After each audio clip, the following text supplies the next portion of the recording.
Hello everyone, my name is Jennifer Rose Janice, and welcome to Jennifer's Autistic Life. Today I'm going to talk about imagination and creativity.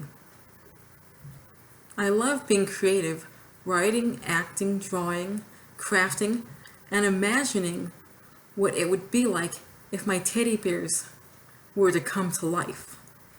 But I wasn't always the imaginative and creative person I am today. When I was a kid, it was difficult for me to be imaginative and creative. I just didn't understand the humor in TV, books, and movies. Playing pretend was lost on me. I just didn't know how. And the world of make-believe, I just didn't get it. I just thought it was boring. And playing was very frustrating. And sadly, I didn't have tea parties with my stuffed animals.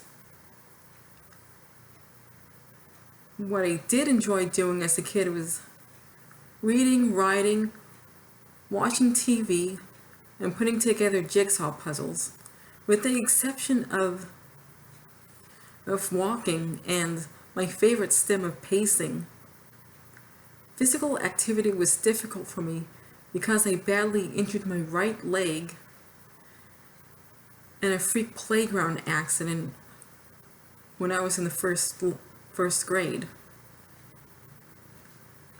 And whenever I chose to play with my classmates during recess at school or play with the neighborhood kids, I would always go along with what game they wanted to play. I never had the imagination or the creativity to come up with any games to play. And I don't even remember one time where I even thought of what game to play. I just didn't have a clue. And most of the time I was scared and uncomfortable playing with the other kids. But of course, I didn't know I was autistic at the time.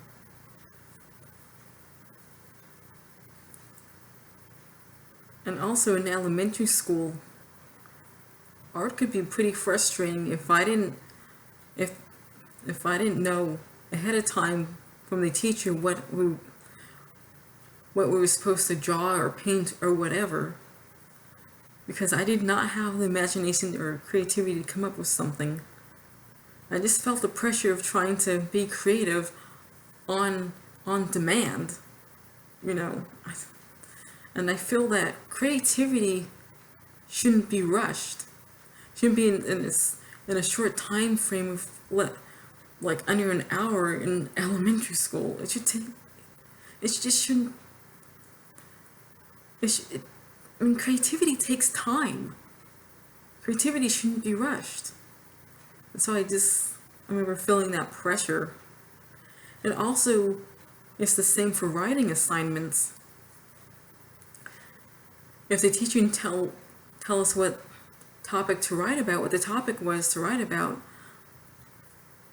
I would be stressed of trying to find an idea of what to write about at all.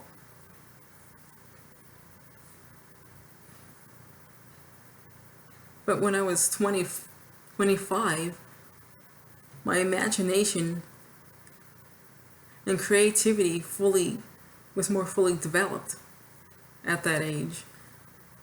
And of course, studying film, theater, and acting helped me along the way. And I finally understood the humor in books, TV, and movies. Although some parts of humor escape me, and some parts of humor still escapes me.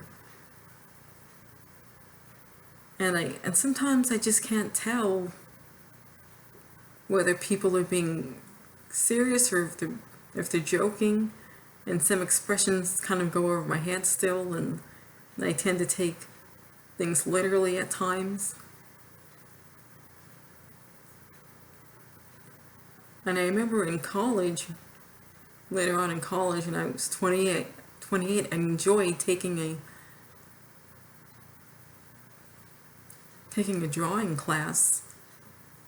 And drawing's a lot more fun when you're able to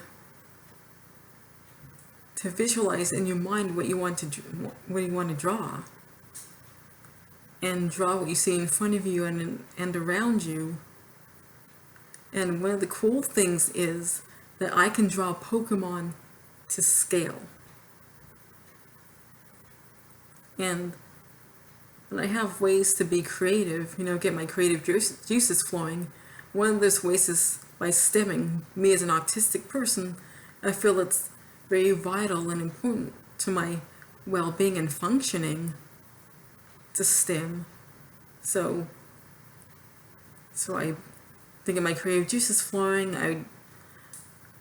I'd pace, listen to music with my headphones, with a few of the songs on repeat. And I would also gather inspiration and ideas for writing stories and songs.